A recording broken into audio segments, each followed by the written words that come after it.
Welcome back to another week of K4 Wins. I am Tony Curry, 40 years in the radio business, television business, worked at ESPN, just all around sports nut like I've been. And of course, speaking of sports nuts, we got them all around the corner here. We got K4Wins, executive director of the Birmingham Racecourse and Casino out in the Birmingham area. Of course, he is getting ready for week number one. Kai Gregory, of course, has been on both sides. When I say both, some people are like, what does it mean when you say both sides? What I mean is he is taking bets and he's getting. Well, so, I mean, it's great because like 4 or 5 years ago, this little went, oh, we can't talk about this. We used to have to say for entertainment purposes only. The cats are out of the bag. The toothpaste is out of the tube. We don't give a shit anymore. Well, Kai We're is talking very about entertaining, so that's fun. he is. He has taken bets. He has made bets. How about that? He's been doing it for like 40 something years. So the guy knows everything there is about gambling. And we love to have 70. on. You're getting close. You're getting close. And then, of course, up in the left-hand corner is Case Keefer. He does it for real now. Las Vegas Sun is the name of the magazine and or rag he works and writes for. Does great stuff as the chief editor and does wonderful work up there. What's going on in Las Vegas this morning there, Case Keefer? Just another sunny day. I don't nothing to definitely feel the excitement for football season come on. I mean, the Raiders were all over the news yesterday. I had one thing after the Gosh, other. So I'm right next to the Raiders facility. I know people are getting fired up about them getting going, and college football's kind of been a big talk too with UNLV, one of the only games, and not exactly showing out the other week against Idaho State. So yeah, definitely feeling like football's back here in Vegas. We will definitely talk about the pros. The Browns cut a quarterback this past week. They now have 12 quarterbacks left on their staff, so yep, they still have they're a few down more to quarterbacks 12. to go. They're down to 12. We have 17 games coming up on Thursday, a full host of games, of course, coming up on Saturday, including here locally, Alabama and FSU. I had to notice I was looking up ESPN this morning. It's one of the last things I look at. There's a huge article about Kalen DeBoer making year two right for Alabama. And it went back, and everything goes back to 2007 for the Crimson Tide. I'm going to throw it out to Case first since we're out there and we're talking to you right off the horn. Alabama Crimson Tide football obviously has been number one for a long period of time. They didn't make the playoffs for only the third time in 11 years. They lost 4 games for the first time since 2007. Unlike other sports, Alabama always seems like the numbers always inflated. Is that true when it comes to college sports as opposed to anything else? I would say a little bit, especially I guess you could make that case now that as we've talked about on the show, the last several weeks, it seems like people are now on Alabama. The money's streamed in on them. I would say definitely in the height of the Saban era. Like I don't even ever remember really betting on Alabama futures wise or anything. So it was like impossible. They were like 2-1 going into every season, a huge favorite in the SEC. So when you talk to like guys running books, bookmakers, they're not usually on the short list of teams that take the most public action. They're not the Yankees or the Cubs or the Bears or the other ones are coming to the Lakers. So they're usually not one of the first ones mentioned here is taking a ton of money, but that might be more regionally. But yeah, I mean, for sure, once you put me to the test and I think about it, I mean, it really does seem like I guess just that decades of success does make them one of the more popular sides to bet on year after year. And certainly, I think a lot of times you can make the case that their odds have been inflated in sports books.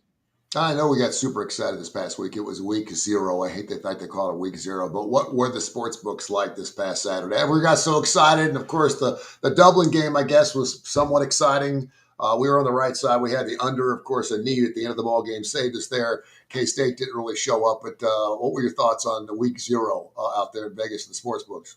Yeah, I'm sure I wasn't out. I was actually out of town, so I wasn't out and about many of the sports books. But I'm sure it was a pretty good atmosphere. I know, a few years ago, or maybe as recently as like 10 years ago, this was still a pretty slow week in Las Vegas. It didn't really start till week one, especially of the NFL. I mean, that's one of the biggest weekends of the year. Everyone will be here in 2 weeks for the NFL. I mean, I know where you guys are. College football's king, and everyone's talking about college football, but the NFL is still a whole different animal. I mean, sports books wise, like the biggest college game will probably not do as much volume as the NFL game no one cares about. That's how big the NFL is. So it'll be even bigger this week. And I kind of got off my original point, but to combat, the fact that they weren't getting a whole lot of people in town, this is one of the deadest weeks of the year, that like August 20th, beginning of school. And it's still probably one of the slower weeks of the year, but they have made a lot of sports betting events around it. Both the two biggest betting contests, Circa and the Westgate Super Contest. They've put up together these like contest weekends where they have panels, they give away free entries.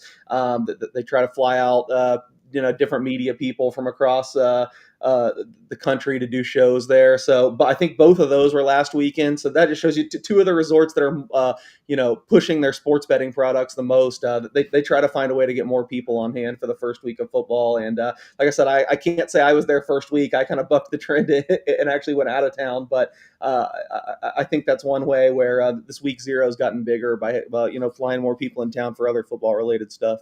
I hate soft opens. Like if you're going to do something, let's do it right. And so week 0 to me is just kind of like it's better than nothing. Don't get me wrong, but there's something like the week 1 where it's wall to wall, and there's like 16 games going on one time, which is a beautiful thing. And of course, you really had to sit back and look at your schedule, and you could have watched every single game this past weekend. But it's great stuff. Kai Gregory, how did we do this past weekend? I think we did okay in Major League Baseball. Did we not? What were the numbers going into college football? Because we wanted to make sure we were on fire before we kicked off of college football week 1. Well, in college football, we went 3-1. We had that over in Sam Houston. Unfortunately, we had Kansas State, who just in my opinion did a complete no-show in that game, completely different from what I thought they were going to do. And prop to Rocco Beck, who came out and I thought played an incredible game for Iowa State. And the thing that I didn't think would happen but did is Iowa State made all the best adaptations. They made all the correct changes in the game. We also had Kansas, which I thought was probably the gift of the day there, and the under in the Iowa State game where we got saved. So not a horrible start for us with the first day going 3-1 in there. Yesterday we were 4-3. Last week 22-9-1, and on the year we are 7-17, 367-5, which is 66%. But hey, tell me God that you're a college football fan without telling me you're a college football fan. I woke up this morning, it's 64 degrees outside. Mm-hmm. Tomorrow the low here in Birmingham, Alabama is 58 degrees. I know, right? August 27th, and the high is 79. Thursday when I go watch my 7th grader play football, it's only supposed to be 79 degrees, and Friday night it may get into the 50s before the Hoover game's over. It's going to be fantastic. I know. I absolutely love it. I mean, it always just feels cooler when college football season kicks off. Right, but for real, about 15 degrees cooler. And of course, it's been just a dreadful summer. We're not going to say our summer's been any worse than anyone else's because it's been just a nasty summer from coast to coast. But yeah, it's just been a fantastic year. I would venture to guess that if you had the under in that K-State game, you're probably going.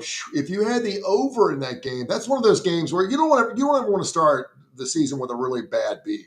And because that thing was flying under the entire, was 50.5? It was going under the entire ball game. All of a sudden, K-State gets the 65-yard touchdown. I'm like, where the hell has that been? I've been looking for that thing the entire game. He gets behind the coverage. The next thing you know, they're within 3 again. And it was just a little bit too late. And I'm sitting there watching them get down to the last line. And of course, I've seen several people going, oh, it's all fixed. There's a rivalry game. You got to do that. Dude, I was here when Gene Stallings' first year here was. There was like 4 different games where he could have got the cover for Alabama and took a knee within the 5-yard line. He was not a guy. He didn't care about the covers. He didn't care about anything that's going on. He was going to do the right thing. And I guess they did the right thing last night. But there had to be some people about ready to shoot themselves, Kip, when that thing went under this past weekend because that was the only game everyone was watching. Well, one of our favorite pundits, of course, that Kai keeps us up to date with his thoughts, and we will leave that to a person's identity anonymous, was, of course, crying about that, how ridiculous in a rivalry game they're taking a knee.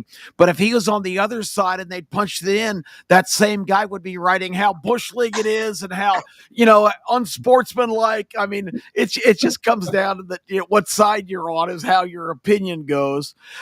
So I find that whole discussion rather comical because, there's a lot of old school coaches that out of respect for their opponent and for the game, we got the game won, why try to punch it in? I guess everybody still has the vision of Joe Pisarcik, the Giants quarterback 20 years ago, 25 years ago. All he has to do is take a knee. Instead, he tries to hand the ball off. They fumble, the Eagles scoop and score and win the game. So I guess that's always burned on the memory. And even more recently, look at last year, Texas 1st and goal at the half-yard line. Look what happens on their disastrous sequence of plays. Instead of punching it in to tie the game against Ohio State, one step from the national championship game, they end up having a scoop and score for a touchdown when protection breaks down. So it can happen. You're better off taking a knee, I guess, to be completely safe. So I kind of find the whole unrest very interesting because it's all based on which side you were on. I'm not going to throw in Alabama FSU in this game. But Case, I'll start with you. The three big dogs: Texas, Ohio State, LSU, Clemson, Notre Dame, Miami. You get to watch one. That's all you get to watch. Which one are you watching? Just the actual games. Yeah, those three. What's your best one of those three and why? Well, I mean, it might partly be because of the blow up we had on here a while, but I still actually think the best game is probably LSU Clemson. I mean, I just make it really close to a pick. I think LSU is a slightly better team, but I think it's at Clemson, which has to count for something.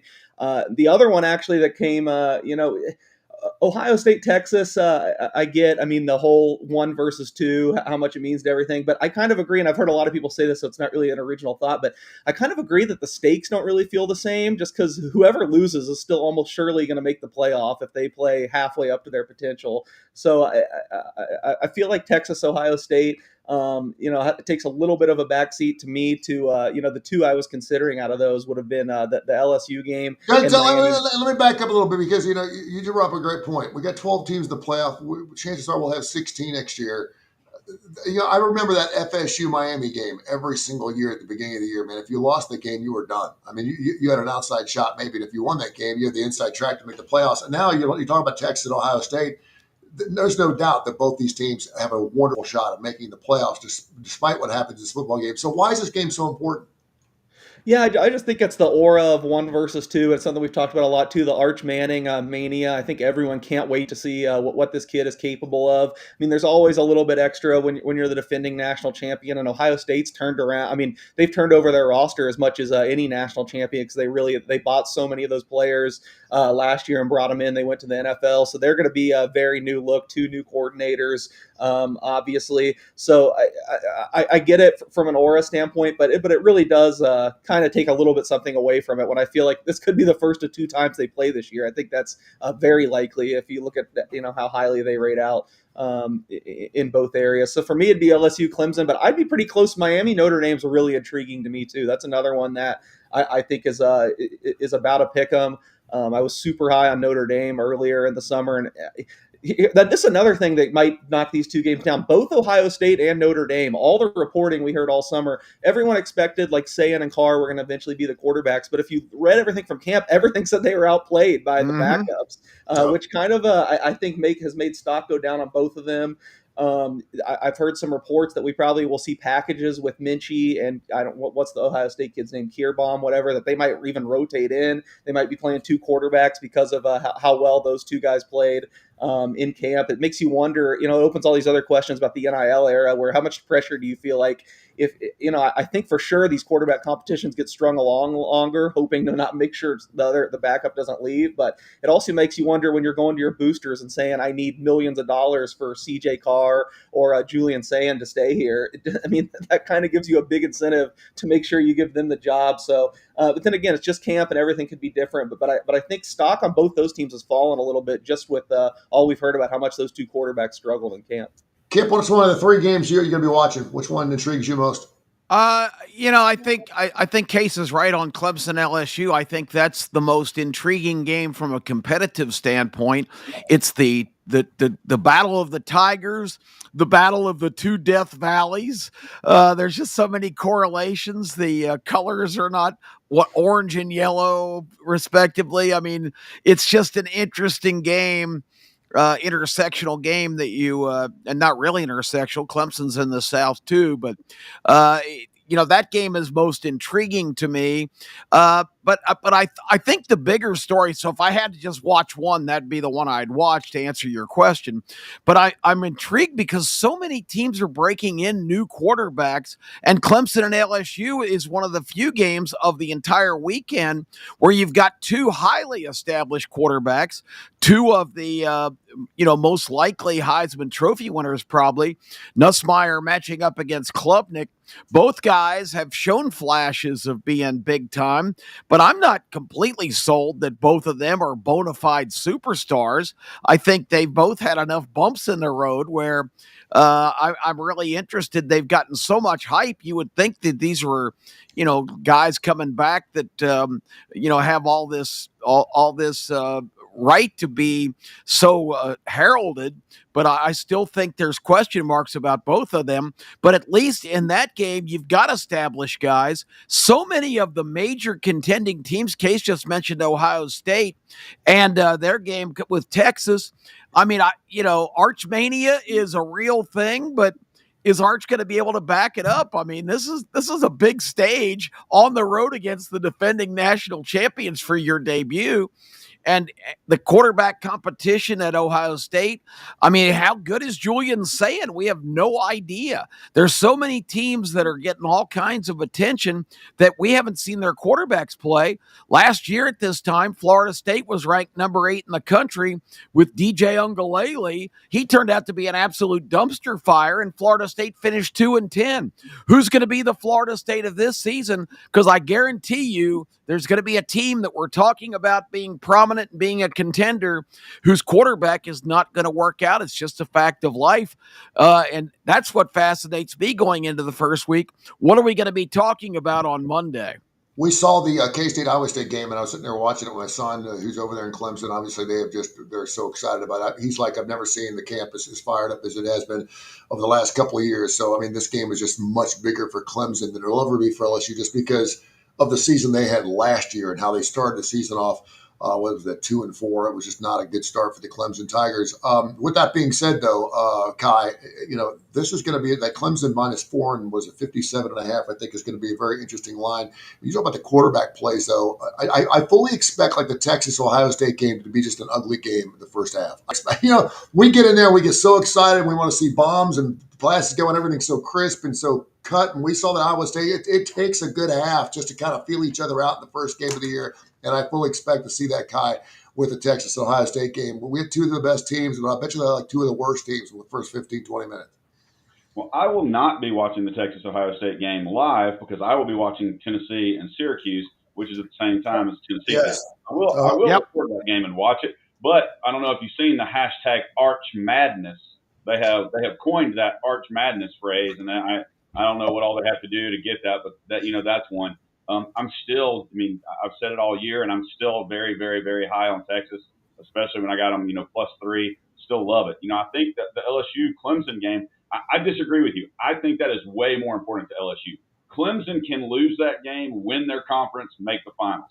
If LSU loses that game, the rest of their schedule gets really, really, really tight, and they have no room for margin. I think the line was at 3.5 that I saw this morning. If I could get that down to 3, I'd really love it. I already love Clemson. I think Clemson wins by a touchdown. I have zero faith in Brian Kelly. Everything I've seen about Clemson going into the preseason, I know it's preseason, they have to do like your Cincinnati Bengals and not start slow and get out of the blocks. But I think they can. And it not being an 11 o'clock game helps Clemson. We've talked about it. We really haven't talked that much about the Miami Notre Dame game. And that one, I don't remember the spread, but I like Notre Dame to win that game. But that's just because, I didn't realize Carson Beck threw for a butt ton of yards at Georgia before he was hurt and didn't throw that many interceptions. He just can't move, so I don't trust their defense is one of the reasons why. But yeah, I will be watching the Clemson game more. That'll be the game that I definitely watch, and then I think Alabama, Florida State, like I said, that's the night game, right? Yeah. No, that's at 2:30. Yeah, 2:30 game. Is Clemson LSU's night, or is it? Yes. Oh, I like Clemson even more. LSU, Clemson, yeah, and then of course Notre Dame, Miami's on Sunday. Right. So we got a little spread there. Yeah, Hey, and Tony, we would be remiss being here without talking about, which I thought was a huge mistake, seeing Trent Dilfer, seeing Coach talk about the UAB Blazers game, and seeing him complain that he thought Alabama State would have as many fans as UAB was going to have. And I bet yeah, they will. he yeah, was they probably will. he did not make me feel great about his future tenure in his press conference. Well, this is going to be either his last year or it's going to be the first of many. He's not going to have a lot of time left. Of course, he's got to go to a bowl game. This is a team that had winning seasons every year since 2017. They came back, and of course, the last 2 years they haven't done that. And people at UAB, they expect to go to a bowl game now, which is something that UAB hadn't had since 2017. I will say this. I do think he's going to be a good coach at some level. He was a great coach, obviously, in high school. I think it's taking him a while. We have to remember this is the first time he's ever been a college coach, period. And I'm not saying, again, he's going to be successful this year. I do think he'll be successful at some point in his career. I just don't know if UAB is going to be that place. And again, talk about recruiting and talk about everything else. He does have Kitna. Their quarterback situation, certainly a name that you can hang your hat on, which always is a good thing. That was a big gift for him. A lot of people didn't want to have anything to do with Kitna because some of the off-field crap he had going on. But yeah, this is one of these. I talked to Mark last week. I said, while people are having Texas and Ohio State and LSU and some of these bigger ball games, you get the Chick-fil-A kicker. While they're having these things, you've got a UAB that's taking Alabama State, a game that there's not even a line on because it's an FCS Pro. I'm assuming it's going to probably be 14 or 15. UAB should win this game, and they should win very, very comfortably at home. They should be. And, of course, I got the whole coach speak. Well, they bring a great – they're a halftime team, and so-and-so coach does a great job, and blah, blah, blah. And I'm like, come on. This is an FCS squad. You get a win for an FCS. It goes towards your bowl season, and that's why UAB's got them on there. They're going to have an FCS team on there every single season because it counts as a win towards their bowl season. They have to get that magic number of 6. So hopefully Trent Dilfer, who I've gotten a chance to meet and get to know pretty well, I hope he has a successful season. But it all starts for him on his defense, and they just redid the entire defensive side of the ball. Man, their defense sucked. Their defense was horrible last season. If they weren't going to put up 50, they weren't going to win the football game. So we'll see what happens. You mentioned the Notre Dame game. I think that is so interesting that you have a couple of blue bloods kicking off. It's just one of those wacky kind of weird Notre Dame Miami at the beginning of the season kind of games. It's like, wow, that's just kind of strange. 6:30 coming up on Sunday night. Notre Dame 2.5 and 49.5. I'll start right there. Miami, Notre Dame. Who do you like in that game, Case? I'm Oppo Kai. I like Miami. I bet some Miami plus 125 money line. I think Notre Dame's roster is really, really impressive, stacked. But I mean, if there's a team that falls off completely because of quarterback play, like Kip said, I think that Notre Dame would have to be the leader right now. I mean, I agree. All we heard was that every day CJ Carr's throwing like 3 interceptions in practice or whatever, and I think the sport's better when Notre Dame is good, so I'm hoping they're good, but I'm a little worried about them right now. Miami, and a reason why I really like them in this matchup is Notre Dame, I think, is going to be able to push people. I think it's not going to be a problem, probably most of their schedules. They're so good in the trenches, they're going to be able to push people around. But, I mean, Miami year after year has like the best offensive line in the sport. They paid up big for a couple of edge rushers this year. I do not see this as a game where Notre Dame is going to be able to push Miami around in the trenches. I am a little bit worried about the skill players for Miami. They lost a lot there, so I don't know who Carson Beck is going to throw to. But I also feel like, and I'm not a huge Carson Beck guy, but I feel like stock's gone just too low on him. I mean, if we're having this conversation a year ago, who are we taking, Carson Beck or Cam Ward? I think people could lie and say Cam Ward. Yeah. I'm telling you, like 90 out of 100 people are taking Carson Beck. Defensively, they were absolutely horrendous last year. There's almost no way they're not a little bit better on defense. I'm worried about, I think their secondary is not really proven, so it's possible that they could get thrown on, but I just think they're going to be good up front on both sides of the ball. Being at home, I do give Notre Dame's roster just the slight edge, but some of those matchup things and being at home, I like Miami at plus money. Kip, you brought up a great point, and we've had several shows just on quarterbers. You and I actually did the Kurre show. We just talked about quarterbacks. We talked because in college football, it's a huge factor that people don't think enough about. And you would think if I told you 3 or 4 years ago that we're going to have a payroll of $20 million where you're going to be able to go out and buy players, bring all the players in, you would think the quarterbacks would obviously be the first thing you'd want. And you'd think the quarterback play would be off the charts. And here we are. We don't have a clue what a lot of these. One of the only reasons the Nussmeier game looks so good is because we do know both quarterbacks, but there's so many guys and there's so many uncertainties going into this football season. Well, you got C.J. Carr starting for Notre Dame. He has not taken a snap in college football, and he's opening up at Miami on the road. It's just, and of course, you might not know this, or maybe you do. C.J. Carr is the grandson of longtime Michigan coach Lloyd Carr. So this is another name, just like not quite as luminous, of course, as Manning, but you've got Arch Manning starting on the road at the defending national champions. I mean, for any quarterback, these are daunting challenges. And I just think Miami's sort of a sleeping giant. I think they had a loaded team last year. I think it's easy to say and point the finger at Mario Cristobal that he has. I think we did a show a couple weeks ago about what coach in the country loses games for his team, and it was either Kai or Case that said Mario Cristobal is the poster boy for that, and maybe that is the factor at Miami that's holding them back. But I just think this is a really tough chore for Notre Dame to go to Miami. I love the Hurricanes in this game. I think they've got all the intangibles. And as Case said, this day last year, you would take Carson Beck over Cam Ward and just about every other quarterback in the country, just like Nussmeier and Klubnik are being talked about now. Carson Beck was probably the betting favorite or co-favorite right now for the Heisman Trophy last year. Sure was. And it isn't like Georgia. Yeah, and it isn't like Georgia had. I love people say Georgia had a disappointing year last year. They won the freaking SEC, for God's sake. They beat Texas twice. They had a bad game in the Sugar Bowl and a bizarre weekend in New Orleans where a lot of things happened. The shooting delaying the game. Kirby Smart's father fell down steps and ended up dying from that injury, broke his hip.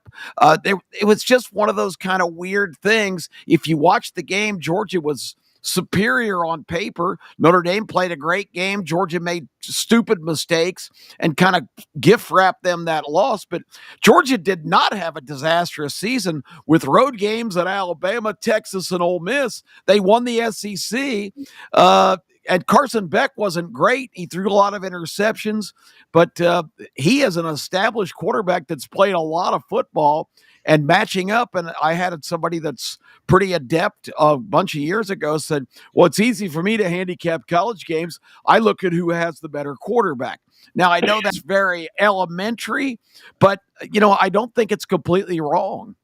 Now, Kai, I want to get into some future stuff. We did a whole future show. If you get a chance to go back and watch it, you can check it out on the Tony Kurre Radio podcast series, of course, on the Coastal Digital Sports Network. Wherever you get your favorite podcast, go check out K4Wins, K4Wins.com, and look out last Friday's game. We did all kinds of futures bets. Thanks to Case, of course, for all of his futures he's given out throughout the season. Of course, we've all placed some plays. You were talking about the Tennessee Volunteers. You'll be watching that Syracuse game. Despite that, though, one of your bigger future bets is Tennessee's win total under or over 8.5? Under 8.5. Tell me why. Tell me why, and then give me some of the other future bets since we still got some time to get some of those in. I mean, it's probably it is the largest bet I actually placed this season. Them under 8.5. My second largest bet was Alabama over 9.5. Those are my two largest wagers on futures, and then into the pros with Baltimore over 11.5. It's actually my third largest, but.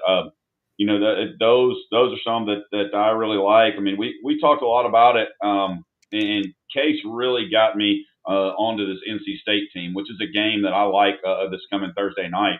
Now, I really like the total in that game, under 61. Dave Doran has really stuck his hat on his defense, and I think their defense is going to be very good this year, actually, after looking into it. And I don't think East Carolina is going to have anything like they have in the past. Offensively, with a lot of the changes that are made. So while I may not lay 14 Thursday night, I think I'm going to jump on that under 61 because, we've been talking all summer and some of the games we talked about because I was all over Baylor. And just like I flip-flopped on the Baylor game, I flip flopped on Boise State. I think Auburn's going to win that game now. I really do. My opinion on that game from Thursday night is that I think I'm sorry, for Baylor, the running back that is out for Baylor, that was their backup running back, I really loved as he was going to be the lead back, even though there's a backup going with that, and I'm jumping all around.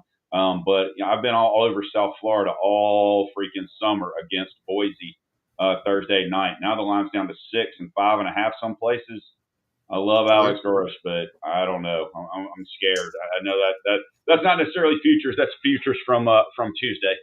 Yeah. Well, that's in the future. Yeah. And of course, Boise State's one of those teams you got going to the playoffs. And so if they would lose to USF right off the top, that would not be a good way to kick off your season against the Bulls. Case, give me some of your more futures for people who have not gotten their futures plays in. I know a lot of people waited the last minute to do that, but give me some of your biggest plays going into college and professional football this weekend.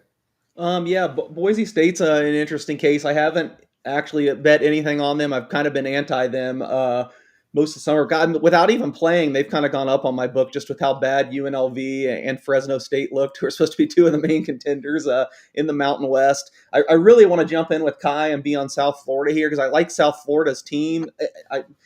I think they have a lot of things trending up. They were beaten up last year, still had a good year in Gorsh's second year. I just can't quite. 6 is just too little. I'm really hoping it could get back up over the 7. I think it even touched 10 this summer, 9.5.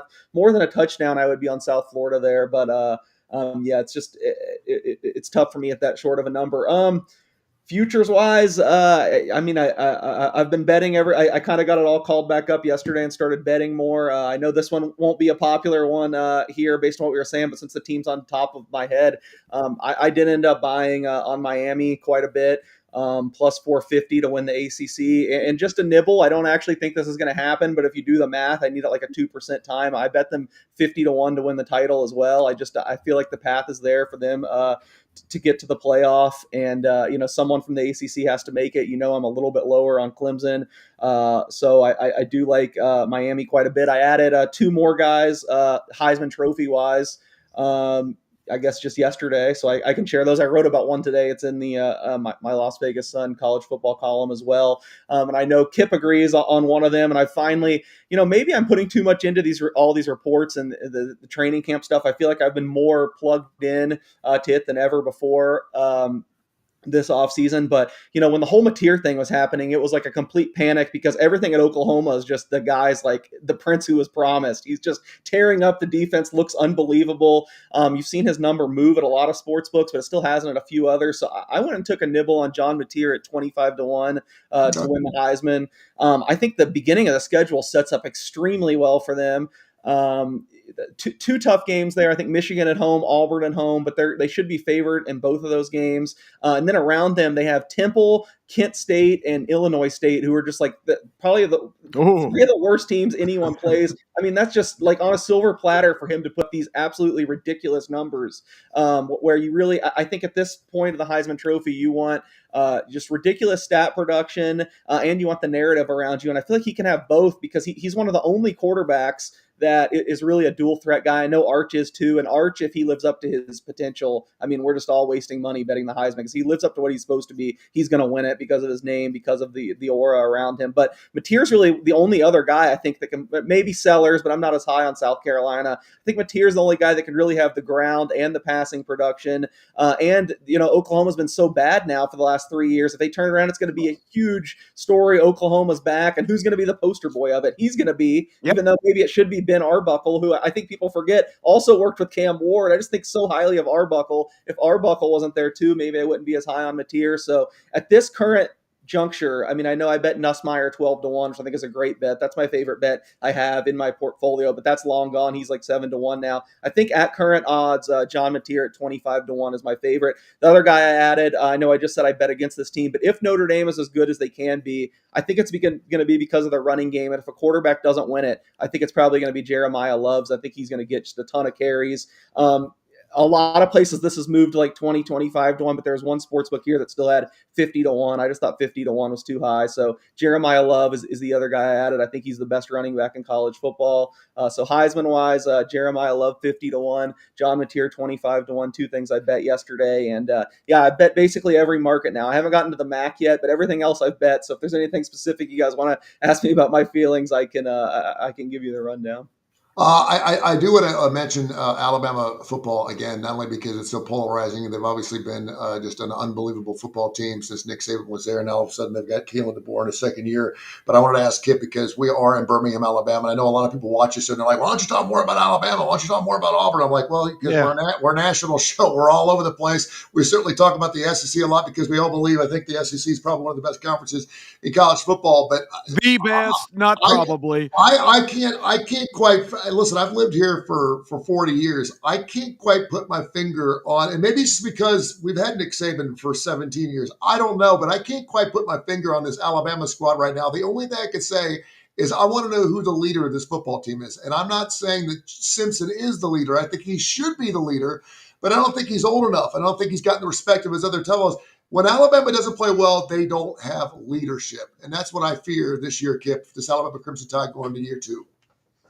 Yeah, I haven't thought about Alabama from that perspective. You want your quarterback to take command and be the leader, and maybe Ty Simpson will. I think one of the things that's in his favor is he's the son of a high school football coach, and that kind of personality generally has that kind of built in. And sometimes it's detrimental. Just ask Mr. Optimism down on the Plains, Hugh Freeze, who bitched all year last year about Peyton Thorne checking off to plays that went away from what you sent in, sometimes with disastrous results. So sometimes if the quarterback takes that leadership role and usurps the head coach, it's not a good situation. But I think Alabama fans need to hope that Ty Simpson has that, because they don't have a lot of experienced leadership, particularly on the offense. So it is a viable point. I think the best thing in Alabama's favor this year is the schedule. Yes, they have to go to Athens, but other than that, they get LSU and Tennessee at home this year, and I think that's huge. And really, there's not, to me, a lot of trouble spots on their schedule. Case just mentioned Oklahoma. Maybe that would be a game that you'd have to be concerned about, but it's in Tuscaloosa also. I can see Mateer coming in there on the kind of role that Case just talked about and running into a brick wall in Tuscaloosa, because if I'm an Alabama player, I've got 2 games circled in red about 50 times on that calendar. It's Vanderbilt and Oklahoma, because that was 2 highly embarrassing. If I'm a player coming back from last year's team, I'm all over those games as far as focus, because if I'm an Alabama player, and because I know Alabama fans feel this way, they want to completely flatten Vanderbilt when they come here sometime. I think it's in October. Diego Pavia's run his mouth all year how they're a national championship contender and that he owns Alabama and Auburn, which he'll play both them. Auburn has to go to Nashville, but that's on my calendar. And the Oklahoma game, where Alabama, if you talk to Legend and other Alabama fanatics, the disappointing effort they made at Norman that really cost them the playoff berth last year. I mean, they could have overcome the Vanderbilt loss and the Tennessee loss if they go to Norman and take care of business. They don't get left out. That gave the committee an excuse to leave them out, which they deserve by not going there and taking care of business. We've got one regular caller to the radio station that says he's really worried about the Oklahoma game. I can see Mateer coming in there red hot and Alabama shutting him down. I don't know about this Alabama team. We'll see. I think DeBoer has a lot of accounting to do, because you can't have a team that late in the season in a game of significance just not show up, and that's what happened at Norman last year. So let's see what happens from a leadership standpoint. They better hope Ty Simpson is the guy. I know after Kalen DeBoer came in and talked to his football team this past week, he left it up to the strength coach to come in, and evidently there was blood on the wall. There were pictures of blood. I don't know whose blood it is or where the blood came from in the Alabama locker room, but evidently it got really dirty. And he's like, basically, listen, if you don't want to be here, get the F out. We don't want you here. And that's something that strength and coordination Alabama's never had a problem with. I will say this, and I know that you already are kind of leaning towards the Baylor way, Kip, but I also want to get Kai's thoughts on this. If the Auburn Tigers lose to Baylor, and I'm not talking about by 3, I'm saying if they don't even show or they don't look good at all, and they lose by 14, I'm not sure Auburn can bounce back. And I know people are like, it's only the first game. Pivotal. I agree. I think this team is so hurt. I think this team is so disappointed. I think, and you can just see it in the way they walk. There's no extra pep in their step. And then we had Aldo Greco on. He's like, man, it is so important that they get out of the box early. No matter what they got to do, they've got to get a win this first game, because if they get a loss, they can throw this season away. Do you agree with that, Kip? I completely agree with it. I think this game is so pivotal for that team. And again, I put more emphasis probably, I know, than Case. I've only been working with Kai for a short time, so I don't know what his strong feeling on this is.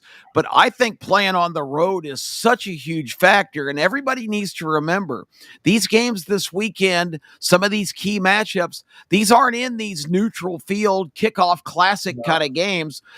Kai's team, Tennessee, is playing at one at Syracuse, but LSU is at Clemson. Texas is at Ohio State. Alabama is at Florida State. And Auburn's going someplace completely far in Waco, Texas, and at Baylor, who finished the season pretty strong other than a pretty disappointing bowl game. I just think going on the road is really daunting, particularly in an opener. Auburn's 2.5 and 57.5. Kai, is the wrong team favored there? You know, again, I have said yes all summer. I took Baylor plus 3.5 early on. When the line got over to Baylor minus 2.5, I think that was like 3 weeks ago. I bought a full point and took Auburn minus 3.5, and I'm hoping that I get to middle something. Being my Marine son is a big Auburn fan, so I hope that Auburn wins for him. I also hope Auburn wins just so Legends wrong again. And rub that in when I see him this weekend. I'll make sure to say that if things have changed for Friday night. I'm just up and down. Again, I think it's huge that Baylor lost what everybody's saying is their backup running back. I think he was their best back. I think that is big. Again, Auburn, everybody's saying it, and this worries me. Everybody's saying this is Auburn's most talented team since 2004. Ugh. Oh my God. I hear that every single year. I always hear all of this, the most talented team since ... It could be 2004, it could be 2011, it could be Cam Newton's last year. It just drives me crazy. What do you guys think about? What do you guys all think about Jackson Arnold? I mean, Auburn fans are. We got Jackson Arnold. Jackson Arnold was dreadful last year at Oklahoma. He's one of those quarterbacks. He had no help. He didn't even have a wide receiver on the team. He is going to have talented. All of them got hurt. That's true. The reason, I've been looking more and more and more, and went back, looked at some Oklahoma film even from last year. He is a much better quarterback, in my opinion, than he showed last year. And he's got to be. He may be the difference in his legs. He beat Alabama by his freaking self at Oklahoma last year. In the first half, and then they adjusted and stopped them cold. But Alabama, Jalen Milroe threw that game away with 2 third-quarter interceptions. One of them a pick six, the other one a first and goal. Do you remember how hot he was when he came out of high school? This kid he was a huge five-star plus. That was Oklahoma. They're lucky his ass didn't leave. Let's be honest. They're really lucky that someone didn't come in and say, listen, because his stock is down a little bit, I still believe it's still in there. You just don't lose that in 1 year. And I totally agree with you, Kai. He had no help around him. So we'll see what happens. Let's get into some plays. We got baseball to get into. We always want to do a little baseball because that's where we've been making some good time money this year, and we're going to continue to do that all the way through the playoff system. My Cincinnati Reds, by the way, are falling off a little bit now, 2.5 out of the wild card. That's the only thing I'm keeping my eyes on right now. They just can't seem to get over the hump. We'll talk about it in a second. Case, let's go straight to you. We do have another show coming up on Friday at 10 o'clock Central Time, so we'll give you some more games, and lines can change. But what piqued your interest? Give me a couple of games line-wise that really kind of throw you. You go Thursday, Friday, Saturday, or Sunday. All right, yeah. Well, I just have Thursday in front of me, and those are the first guy. It's tough now at 14, but I will say, Kai diagnosed it right. I do really like NC State in this East Carolina game. Just East Carolina got super hot at the end of last year with their interim coach, Blake Harrell. But how many times do we see the interim coach, you keep him and it backfires? They lost basically everyone off that team. They beat NC State, I believe, in the final game of the year, the bowl game. I like what NC State has coming back a lot more. I hate always saying this, but I swear Sunday night I could not believe this line was 11. I put probably my biggest bet of Thursday on 11. I woke up and it was 14 and a half. So Wow. I aged pretty well. I still would lean that way at 14. I wouldn't go too crazy. I think 14's got to be the most likely outcome there. So, but I like NC State there. A total I really like, and God, that this number just keeps steaming in Nebraska's direction, almost to the point where I kind of want to bite on Cincinnati too, where it's 7 mostly on across the board now. Maybe if it gets to 7.5, I would take Cincinnati. But I really just played the over 53.5. I feel like there's a trend for the show. It's just everything you guys are bringing me up or making me think of things I've read or these camp reports, and everything we've heard out of Nebraska is that the offense just looks unbelievable, and that the Raiola Holgorsen marriage has taken another step in year 2, but that the defense is absolutely dreadful, and they're going to have to win every game like 60-50. I mean, Cincinnati's not great, but this could be. I think they have a pretty safe floor. They're pretty solid, yeah. So I like the over there, over 53.5. I played in that game. I think the number's just gotten so high. I think I'd have to look back for sure. I'm not sure, but I think Nebraska might have opened like 4.5 or 5. Now it's 7. This is another game at a neutral site at Arrowhead. I still would maybe give Nebraska like a half point of home field or something, because it's going to be like 80-20 Nebraska fan, or maybe even more than that, 90-10 Nebraska fans. I know the Cornhuskers. Talk about a team and an organization that obviously is a blue blood. It's been there forever in Nebraska and just has been down for so long. The sport is so much better when they're good. So I know they'll fill that place. But I'm on the over there. The Boise State South Florida game, like I said, I kept not being able to get to South Florida as much as I wanted to, but I did end up playing the under 63.5. I think there's some questions on both these offenses with Byron Brown coming back after missing so much of last year and being hurt. Boise State kind of in an identity crisis without Ashton Genty. I think they might try to take it a little bit easier, play a little bit slower paced game, even though both these teams ran a lot of plays last year. So I went with the under there. I'm looking at Friday really quickly. Nothing I really loved on Friday. I did bet Auburn at Pick'em back when I kicking myself. I didn't get the +3 when Baylor went that high of a favorite at one point, but I do buy into the talk that this Auburn team is one of their most talented ones they've had in a while. I know that's a nauseating thing to hear. You don't want to hear it, but I mean, everyone in college football is buzzing about Eric Singleton and saying, all these teams feel like they missed out on him. I think if they can find a way to get him the ball, I think Auburn should have a decent year. I will say I am a little bit worried about Jackson Arnold. That's one guy you've heard nothing about in camp. I mean, I feel like if Auburn really feel like they'd hit on him, they'd be like, "Oh, just wait till you see our offense. Wait till you see Jackson Arnold." I haven't heard anything negative either, but man, there was a viral video just 1 week ago of Hugh Freeze just flipping his lid. Jackson Arnold ended up throwing a pick in a scrimmage, and he was supposed to. The first option was whoever the deep guy might have been Singleton, and Hugh Freeze threw his visor, cussing. What the hell? What are you doing out there? I mean, it went viral, and then Hugh Freeze, who never took a snap in his life, didn't even play football in high school or college, said, "It ain't that dang hard." I mean, he just was acting like a complete ass, just in Jackson Arnold's face, yelling at him. It looks a little desperate, doesn't it? Like he's trying to figure, like he's looking for the reason to throw the jacket. It ain't that dang hard. Good grief. No. Yeah, If Auburn had a quarterback, I mean, I might be like betting them to win the national championship. I think so well about the rest of their roster, but I don't trust Arnold yet. But I think it's enough to get by here. And just really quickly, I'll give you my thoughts on the two other big games. I get all the hype at Clemson, and it's big for being there. But I actually agree with Kai. I think this game is way more meaningful to LSU. I think LSU is just like Auburn. If they lose this game, I mean, everyone already wants Brian Kelly fired. Imagine they lose like the fourth straight year. Week 1 game. I just think this. I think it could really go off the rails if they lose this. I think this is absolutely huge to LSU, and I know we saw some LSU money this week. It got down to as much as 3 on Monday. It's now there's been some buyback now 3.5. I still think anything over 3 is just. I think LSU is a great bet. I know I bet them 4.5 when it got there. I made a friendly wager with Kai on 4.5.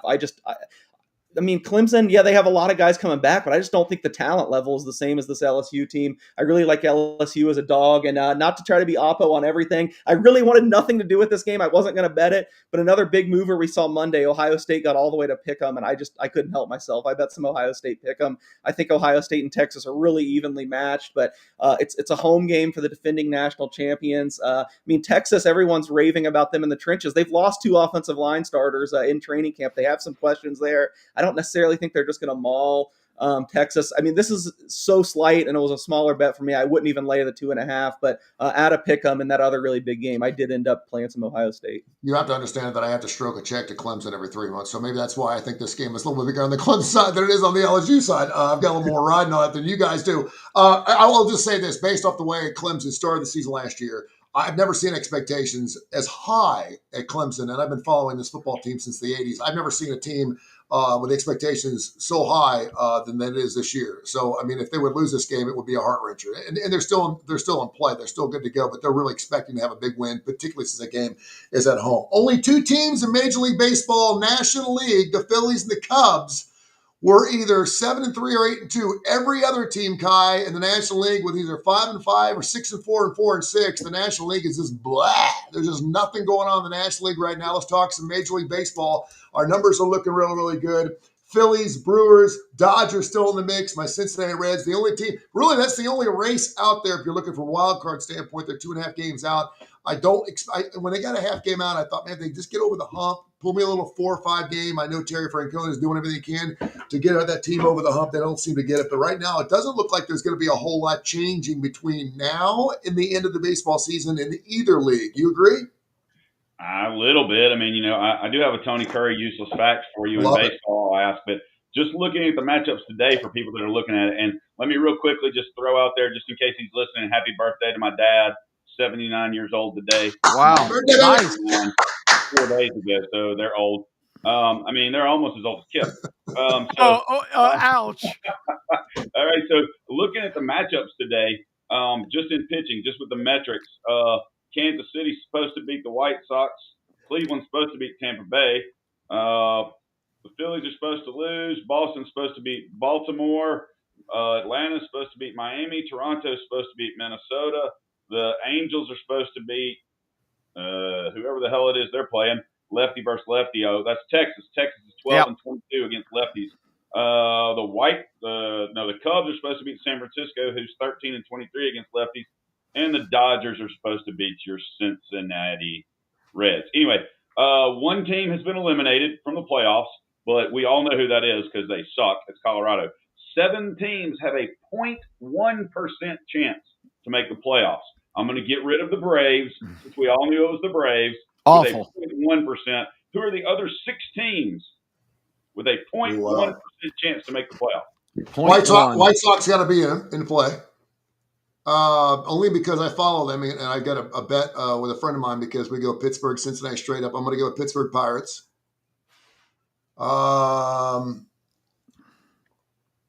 Legends team. The Baltimore Orioles are probably getting close too. Are they in? Okay, Baltimore Orioles. No. He loves the Baltimore Orioles. So yeah, he loves the Orioles, but they are not close to in. They're about still 10 games underwater. Right. So Minnesota. Yeah, I was going to say the Twins. Washington Nationals. Oakland. Washington. Miami. Only because Washington's playing worse than the Braves. Yeah. The Angels have a 0.3% chance of getting in. They're all out. The Giants have a 0.5% chance. The Arizona Diamondbacks have a 0.5% chance. but St. Louis is all the way up there with a whopping 1.4% chance. Woo! Yeah.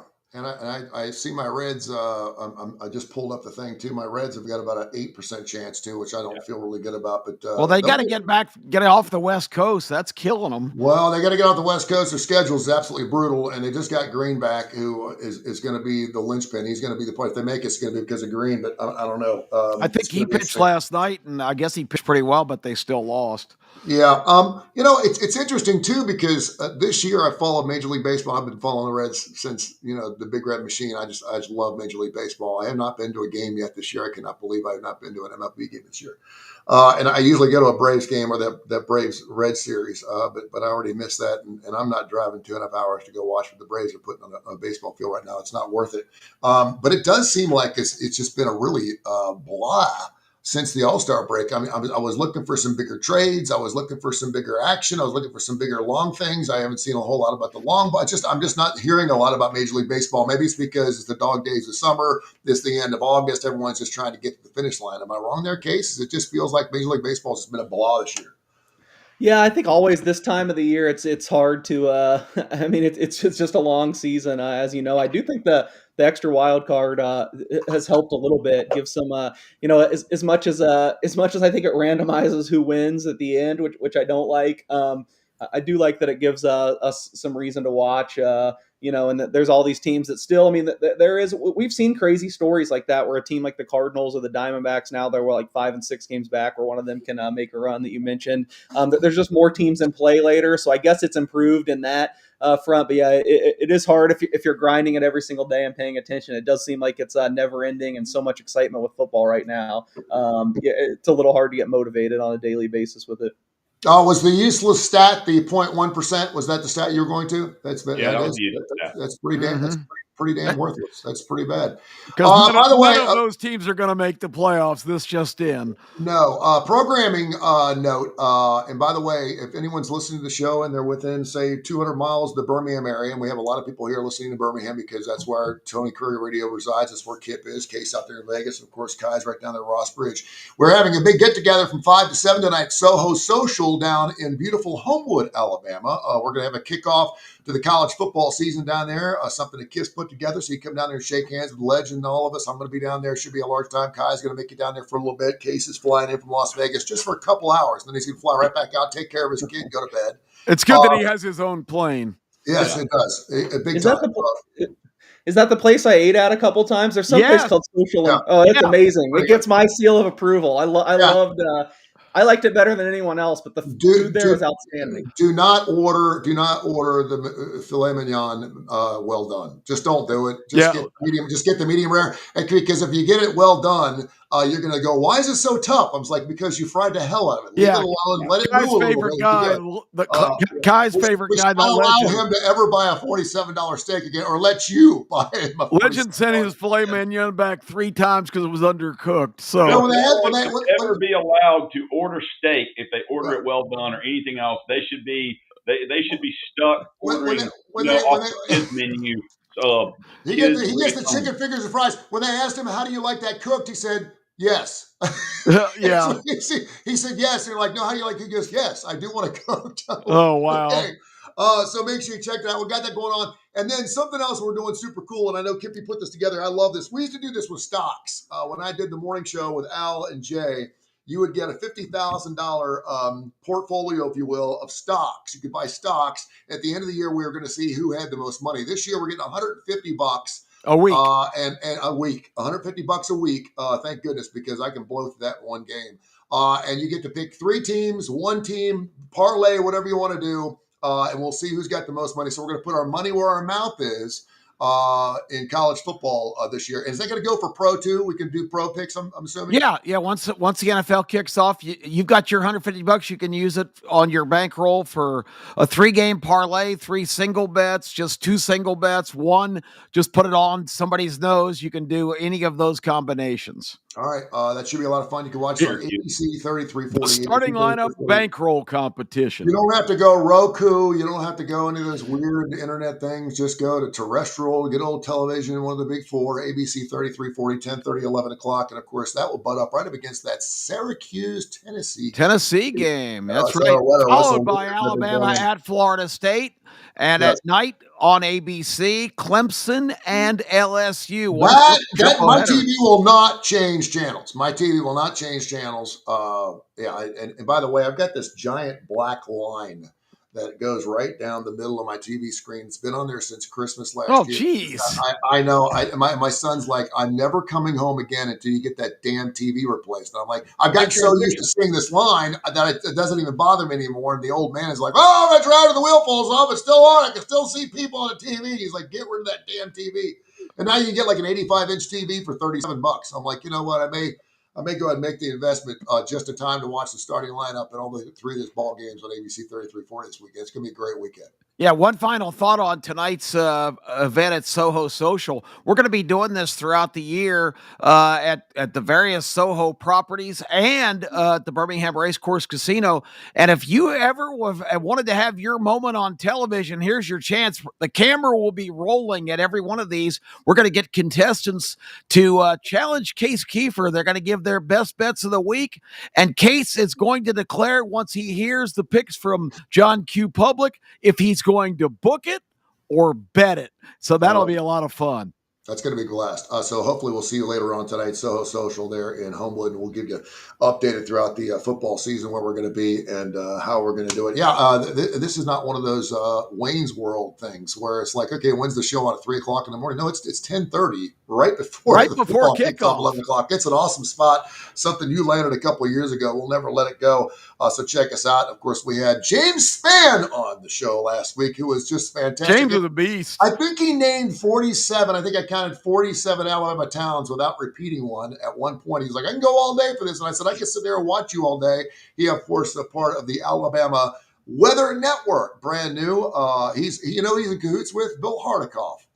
Those two guys are working together. Of course, Bill used to be the GM of the Birmingham Barons back in the 80s and early 90s. So they got a good thing going on there. All right, for the four guys, the three guys, and the fourth, me being himself, we thank you so much for checking us out. Don't forget again on Friday, thanks to Coastal Digital Sports Network and Angel, his entire crew for doing just a fantastic job for us. We greatly appreciate you and everything that we do right here on Tony Kurre Radio. We'll see you Friday, 10 o'clock Central, boys. Thank you.